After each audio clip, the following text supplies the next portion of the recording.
Hey you, and welcome. My name is Mike, and in this whole video, we are gonna look at the very strange story of what happened inside a house in the city of Houston, Texas. To date, this story, I suppose to most people, it's done, it's dusted, the gavel hammered down. But it's just so bizarre, there are still a lot of people who think the person in this story is completely innocent. So much so that it went through 3 trials before it came to its conclusion. So let's give it a go.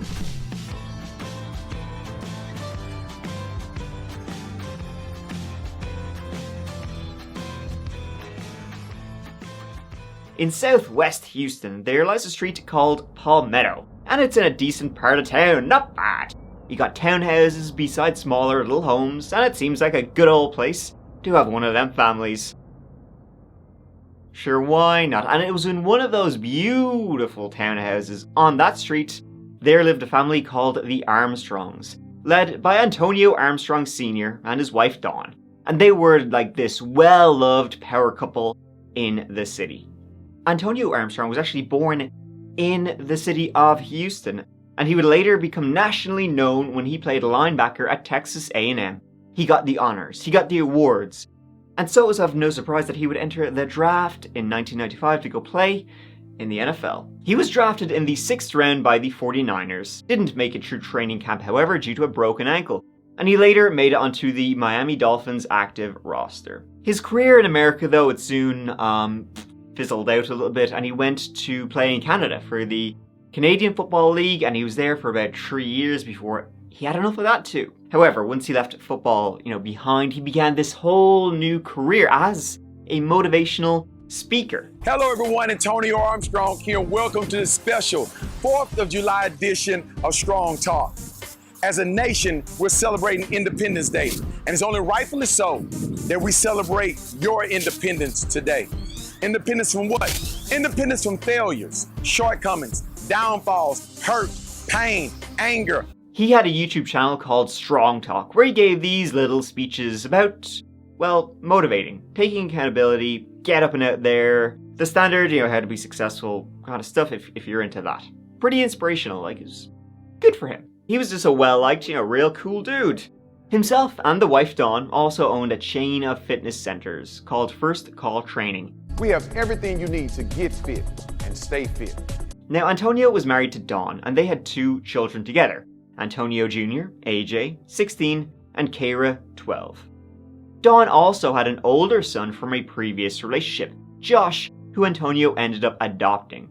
So they were one big family then, and a very successful one at that. Something they worked their asses off, to pass on to their children, Gave their kids only the best. I'm talking the private schools, all the good, essentially they gave their kids all the tools you would need to become successful yourself. That was the only thing they wanted, was success. The only thing they asked for in return was work hard, study, hit the books. Work your ass off, whether it's in the library or on the football pitch. Now AJ, he had a girlfriend named Kate Ober, his high school sweetheart, and they seemed in love and that relationship was going well.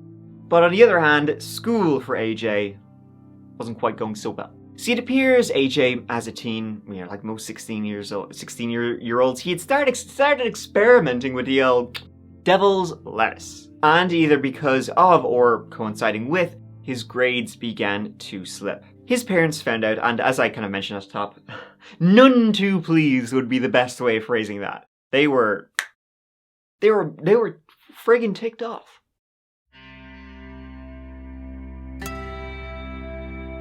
High achievers expect high achievers, so seeing AJ from going top of the class to the bottom was something that greatly disappointed them, and they would have some stern words. AJ would in fact end up getting kicked out of the private school he was attending. His grades were just so bad. So the home life was like a little bit turbulent. Now, nothing crazy out of the ordinary for a teenager whose grades start to slip and they start experimenting with drugs, but the parents, Antonio and Dawn were very worried about AJ. Kara, on the other hand, 12 years old, young, she was doing great. Josh, he didn't live with the Armstrongs, but he lived just like around the corner. He lived on the same street. He had his own apartment, and he had his own issues, even though he was the oldest. He had some mental health problems. So, this is when someone took a squat on a fan, folks, because on July 29th, 2016, the middle of the night, AJ Armstrong called 911. Something horrible had happened in the house on Palmetto. At around 1:40 a.m., Houston police were racing to that house. AJ said he was hiding in his closet because he had heard gunshots coming from his parents' bedroom, and he was too scared to go out. He was whispering. He thought the intruder might still be there. He was saying, somebody had broken in and, well, gunshots had rang out. And your name? AJ. Any medical attention needed? I heard gunshots, so I don't really know. In your parents' bedroom? Yes. And your doors that makes sense. How did you get it?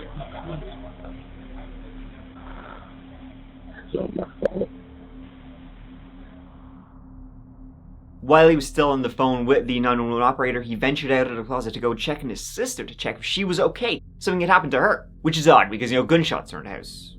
But she didn't wake up her heavy sleeper. Anyway, he got her up and he managed to lead her quietly down the stairs. They didn't know if there was an intruder still in the house.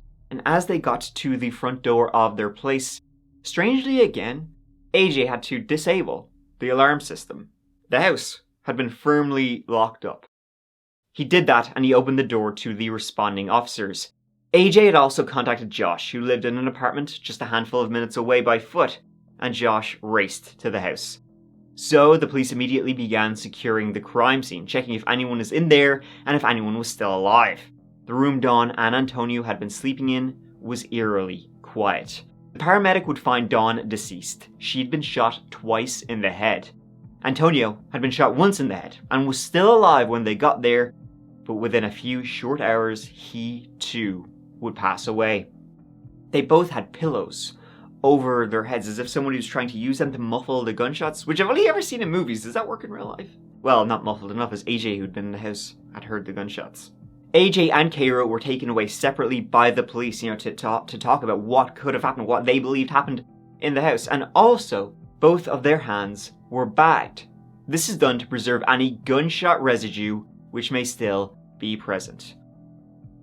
Because from step one, the police were thinking, maybe it was an intruder, maybe it was, you never know. Or maybe it was somebody who had been inside the house and was inventing an intruder. The police were still going through the home, securing any evidence they could find, and they found no signs of forced entry, which we know, doesn't always need to be, but in the kitchen they found something very odd. Well, for a start, the drawers had all been pulled open, looked a little ransacked. Though strange unless the killer was only there for cutlery. But more importantly, on the countertop, they found a handgun, the murder weapon, and a note. Handwritten, it read, "I have been watching for a long time. Come get me." Which seems so movie-like, I'm not even sure if the Joker would be ridiculous enough to leave a note saying, "Come get me," like this. It just seems so over the top. So the police are immediately thinking, that's staged. At first, murder-suicide, then someone outside had broken in and, we had a home invasion, but now the police were getting more and more convinced. Whoever had done this had been inside the whole time. That very night, 16-year-old AJ Armstrong was arrested. The police, from step one, had him in their sights. They spoke to him, asking all the questions you can imagine about how his relationship with his parents had been. A little bit of information for you. What's your first name? Antonio. Well, ultimately we're here. We got to, we need to sit down and talk to you, figure what happened today, what's been going on. How was your relationship with your parents in general?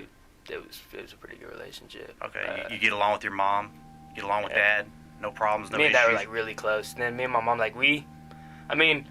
me, my brother, and my sister had our little issues with my mom, but it was never anything serious. It was just family stuff. But we were all really close. So. Any recent problems? Any issues between you and him or anything like that? No. My dad's a pretty chill guy. Likes to just talk things out. So any problem that we did have, we just talked about it. Okay. He said, the night of, the family, the house had been quiet. Everybody's up to their usual routine, their usual shenanigans. Everybody was in bed, and AJ, he was in his room texting his girlfriend, watching Netflix. Then, at around 1:30 a.m., AJ heard a noise from downstairs, and it sounded like a door opening. AJ was thinking, who's that? And he was actually also feeling a little bit ill, a little bit sick at the time, so he was like, I'm going to go downstairs, check who that is. and also get some medicine for little tummy ache. Second floor, Antonio and Dawn's bedroom, and then third floor was where AJ was. So he was going down the stairs to his parents' bedroom's floor, and as he was on the stairs going down, that's when he heard gunshots. Probably 1 or 2, and I was still up, and I turned off my TV, I was getting ready to go to bed, and I went to the restroom, and when I came out, I heard the door open, and I haven't been feeling well like this whole day, so I've just been at home, and I thought it was my parents, so I like walked downstairs, so I was gonna ask if I can get some medicine, and like as I was walking downstairs, that's when I heard the 2 gunshots go off, and I ran back upstairs, and then when I ran back upstairs, I heard somebody run out of my parents' room and like hit the door, and then I don't know how they got out, I don't know which, because if they would have went out one of the doors, our alarm would have went off, so like my only guess is they had to have gone through a window, because those don't go off with our alarm system, like it's not like connected. And like I saw someone like coming out, so I just took off back upstairs and went straight to my closet, and that's when I called. And most importantly, he saw a masked intruder as he got onto the floor in his house. Now this was something he didn't really mention on 911, and didn't really say to the police immediately, though he did say. It seemed like only when he was being interrogated, though, he brought it up instead of when the police initially arrived. Oh hey, there's a guy here. I hear everything you're saying. Right. And ultimately, there are some issues. And I'd be lying to you if I didn't tell you there was some issues, and we kind of got to go over and kind of get to the bottom of what's going on. Exactly. Ultimately, you're out there, they swabbed your hand. Right. So ultimately, if you fired a gun, even if you wash your hands, it's going to show. It's going to show. Right. So if there was something more, something different that happened, this is kind of the time to talk about it. The gun is still in the house. Right. Okay, so it's on the kitchen counter. So it's one of those things where if somebody's running out of the house, there's no time to put it on the kitchen counter. Put it on the counter, and there's even like a little paper where there's some scribbling on it. So there's not really a lot of time if you're running out of the house, jumping out of a window, to go put the gun there and then write a note. He also said to police initially that he never touched that gun, the murder weapon, but he would later say he'd been messing around with it because they found a bullet hole in the floor of his room going down to his parents' bedroom. Weird. The bullet hole had actually been covered with like dirty clothes and stuff. All of that kind of makes me think that it had to have been somebody within the house. AJ seemed to realize the situation he was putting himself in. Mom and Dad are sleeping. It does not look good at all. And there's a bullet hole in the roof from your room. And during the entire conversation with the police, he said, things were great, relationship, tickety-boo, neglecting to mention how his parents were currently pissed off with him about drugs and failing grades. Yeah, I had nothing to do with this. Okay. At one point during the interview, they brought up that he said during the 911 call, "It's all my fault," which is not a good look, buddy. Could have done without that. It's all my fault. Now the police would say, well, it's not easier to get more of an admission than that, literally saying it is your fault after they are dead. But AJ was saying, no, I said it was my fault because I believed I had done something that led to my parents getting killed. Either he heard a noise downstairs and he didn't warn them, he didn't call out, he didn't try and wake up his parents, or maybe he left a door or a window unlatched. He was just feeling guilty that his parents were dead, but not admitting that he was the cause of it. You said this is your fault. Like this is your fault. So I mean, something like that. No, this is my fault was at the point where like when I saw and I didn't do anything about it. That's what I was saying. Because when I came outside, well, you said it's all my fault. It's all my fault. Well, I mean, I felt like I could have done something. But the police and later prosecution took it in the most literal way. So, I've got 2 parents in a room where a gun is kept. I've got you telling me that. Your sisters told me that's where the gun's kept, so we know this. Exactly. So how does a bad guy get in and get the gun? I've told you guys everything. Like, I mean, y'all, like all the tests you guys run. No, I know. Like, we'll come back with it has nothing to do with me. And I don't know, like, what else I need to say. I know it doesn't look good. I don't know what else I need to say to, like, let you guys know that I didn't do, I had nothing to do with Antonio. this. I would never try and kill my parents or get someone to kill my parents. So this has nothing to do with Antonio. me. Okay. When you called 911, you were very calm on the phone. Your parents had both been shot, and you're very calm on the phone. That's not normal. He was adamant he did not do it. He didn't kill his parents. But remember, they bagged his hands and his sister's almost immediately. If he had shot a gun and the police arrived, within a couple of minutes after, getting gunshot residue would be, it's hard to get rid of that. So they were waiting for those test results to come back to prove he had fired a gun. Now, during the night, AJ had been texting his girl, Kate, texting her all night, talking, yapping away like normal, nothing out of the ordinary at all. The fact that he could be like that, and then, allegedly at the time, killed his parents, that was just shocking. He didn't seem out of character at all. Now, weirdly, while AJ was sitting in jail, juvie, some lads broke into the gym his family owned, to steal computers and stuff. Now, at first, what are the odds? Timing? Weirdly related, right? Police said no.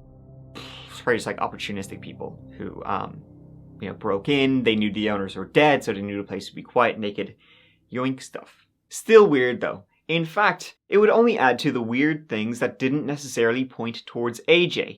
He did say there was a masked man in his house, and later masked men broke into the gym. Those guys weren't found. And especially when those tests came back, and they found no gunshot residue on either his hands or Kira's hands. Now, okay, right, no GSO was found, he could have cleaned his hands thoroughly, he could have been wearing gloves, but no gloves were found either. Also, his fingerprints were not found on the gun, they were not found on the notepad, they were not found on the pen, they were not found on the paper. No blood spatter on him either, and both his parents had been shot to death at close range. It did really point to someone with intimate knowledge of the house, of the scene, didn't point to anyone breaking in, but there was also just nothing definitive pointing towards AJ, evidence-wise. Though motive, his arguments due to school, drug use, and by that I simply mean weed and failing grades. But is that enough to murder your parents? AJ pleaded not guilty and was later bonded out. He was placed on house arrest. Leading up to trial, evidence was shared with AJ's defense team. Everything that would be used against him. And one thing really stuck out. It was an interview with a woman named Maxine Adams. Her and her husband were friends with the Armstrongs, and she'd called the police shortly after the murders, telling them something very weird. So there is a prostitution ring that my husband, Antonio, and another individual were all involved in during this time. I'm nervous that the more I push or the more I share, that it can end up the way Antonio was. The names that I'm giving you, I know for a fact, based on the call records and based on what I've seen. So I don't know, is there a prostitution police? I don't know, what do you do? Son is obviously the suspect right now, but then that whole thing is just shady.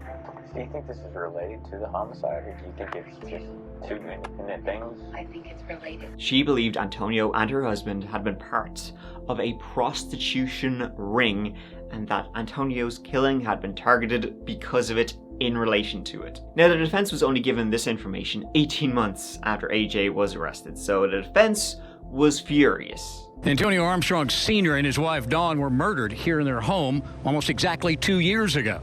Their 18-year-old son is scheduled to stand trial for their murders next month, but his attorneys are asking to have those charges thrown out, arguing that the prosecution withheld important evidence. Antonio Armstrong Jr. blamed his parents' deaths on a mass intruder he claimed he saw in the house the night they were shot. His attorneys say new evidence that backs up that story was withheld by prosecutors for 18 months and handed over only 3 weeks ago. It's going to be almost impossible for us to figure out what happened in this case. That evidence, they say, includes a taped interview with a woman named Maxine Adams, who allegedly told Houston police in December 2016 that Armstrong's father was involved in a prostitution ring. She provided them with thousands of phone records. But allegedly that was all investigated and found to be true or untrue, which has never been revealed. It wasn't related to the case.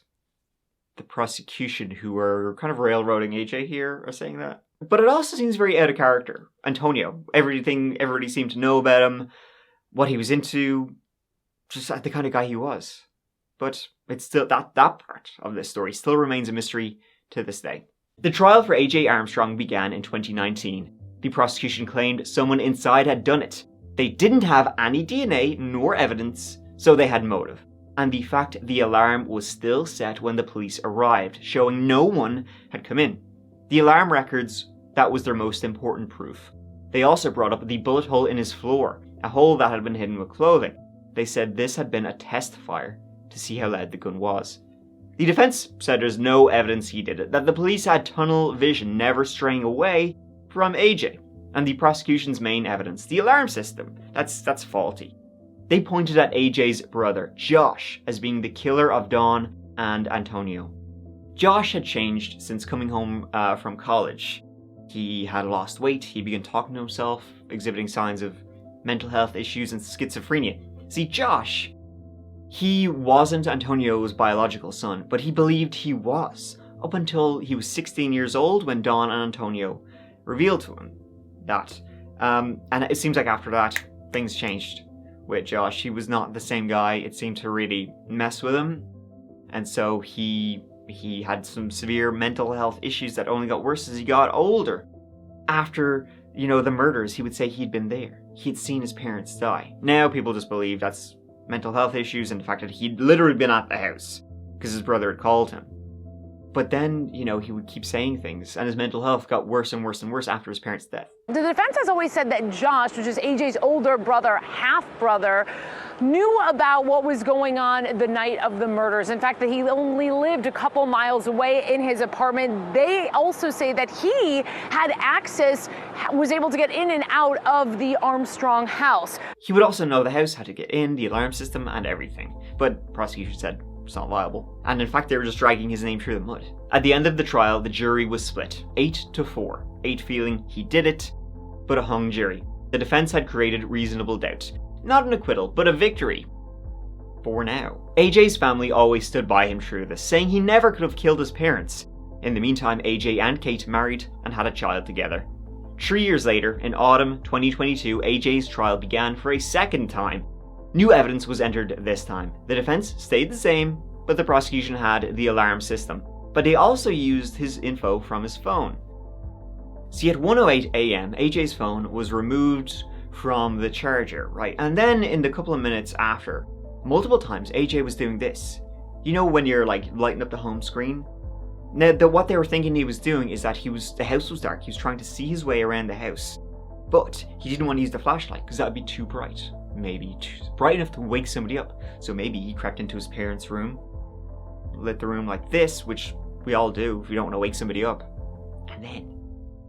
But, of course, the defense say that was him simply going downstairs to light the way. The defense also once again pointed a finger at Josh, but the prosecution said, no, he's an innocent guy, you're dragging his name through the mud. His girlfriend said he had been there the whole night, he's been in and out of psychiatric facilities, you're using that as an excuse. But that's who they were thinking it could have also been. At the end of trial number 2, again, a mistrial. Now it was 8-4 again, but the opposite. 8 people thinking he didn't do it. The court on its own motion at this time is declaring a mistrial. At some point, when is enough enough? And that's where we are. The family is sick and tired of it. AJ's sick and tired of it. When you haven't done anything wrong, how much do you have to show I'm not guilty? Why do this interview? Why talk to me? I feel like people probably would like to hear from me and just hear the things that I have to say, and just because I'm always quiet about things, so I'm sure they probably would like to know what AJ has to say. Everyone has, I'm sure you've talked about this at length. I have to ask you just one time, did you kill your parents? No. Never. Never. What do you want to say to them? For me, it's as simple as I didn't do it. It's just as simple as that. I've been adamant about that since the moment everything happened, from the moment I was on the phone till this day. I've said I didn't do it. I'll never change from that because I know it's the truth. And for me, that's just, that's just the one thing that I really want people to know, because being in this situation and just that being a constant reminder that someone would even think that it's something that I would do. It's just, it hurts. It's frustrating. There are people out there watching this who think, yeah, he did it, he killed his parents. How do you take that in? If you would have asked me that a couple years ago, I would have told you it genuinely bothered me. But now, with me growing up and maturing, I can't sit here and allow it to affect me, because at the end of the day, not everyone's gonna love me. The prosecution decided to try him for a third time in the summer of 2023. They were determined. This time, new DNA evidence was entered. It was found, DNA evidence was found under an adhesive tag that had been placed on AJ the night of when he'd been brought to the police station for questioning. He had a name tag put on him. DNA was found under that name tag. It was blood. Antonio Armstrong Sr.'s blood was found. AJ said he never went into that room. How would his dad's blood get on him if he hadn't been the shooter? Still kind of strange though, one piece of blood spatter found so many years later on this one particular piece of tape. It's just odd, but it was DNA evidence. That was the strongest evidence they had. These people, they didn't do this. They were being great parents. They didn't deserve this. And there's only one person in the house that did it. There's only one person that they tried to make grow up right. And that person is sitting right there. And this time, AJ was found guilty of killing both his parents. The jury find the defendant, Antonio Armstrong Jr., guilty of capital murder. It is now the order of this court that you be sentenced to life with the possibility of parole. This had taken over his life since he was 16 years old, and now it will take the rest. He was sentenced to life in prison with the possibility of parole in 40 years. And so ends the case of AJ Armstrong and the murder of his parents. An extremely sad and bizarre case. And that one final bit of evidence, the DNA, that one drop of blood spatter that was found just happened to be under that adhesive tag. Nowhere else on him. An adhesive tag that had mysteriously disappeared. And now, when they were going for trial number 3, determined to get him, it miraculously appears. The one thing they were missing was DNA evidence. Now they had it. But at the same time, if it is as, kosher as they say it is, there's only one way it could have got there, which was him going in and shooting his parents. But why? Because he was getting kicked out of school? Because he was smoking reefer, smoking the devil's lettuce? To me, it seems a bit extreme to murder your parents because of that. I mean, unless there's some whole background here of his parents being a lot more strict, maybe even abusive towards him, which would lead him to snap. But nobody's ever said that. They said they were great, really lovely people, high achievers, determined, would put your nose to the grindstone, but loving parents. But one other thing to say is that now one of AJ's attorneys is suing the police department, saying the blood was planted there on that tag, claiming police corruption. One homicide investigator came across AJ, but several did. And they all testified in court they saw no DNA evidence. So how is it all of a sudden after 7 years, oops, here's the DNA evidence? I think a fair person who looked at all the evidence that we have just right now, without even getting more evidence, would say, this is more likely than not somebody planted it there. And who knows if he's right. The police needed that silver bullet, and they got it. What are the odds? You know what I mean? Frickin' 7 years. 7 years after the fact. But as always, let me know your thoughts on this case in the usual place. Thank you so much for watching. It means so much to me, as always. Thank you. Here, listen, go on. I'll see you as always real soon in the next Owl video. A couple of days or whenever, a couple of days. It'll be out soon. So look forward to that. But until then, check out the podcast. I'll see you. Take care of yourselves, because I love you. Mike out.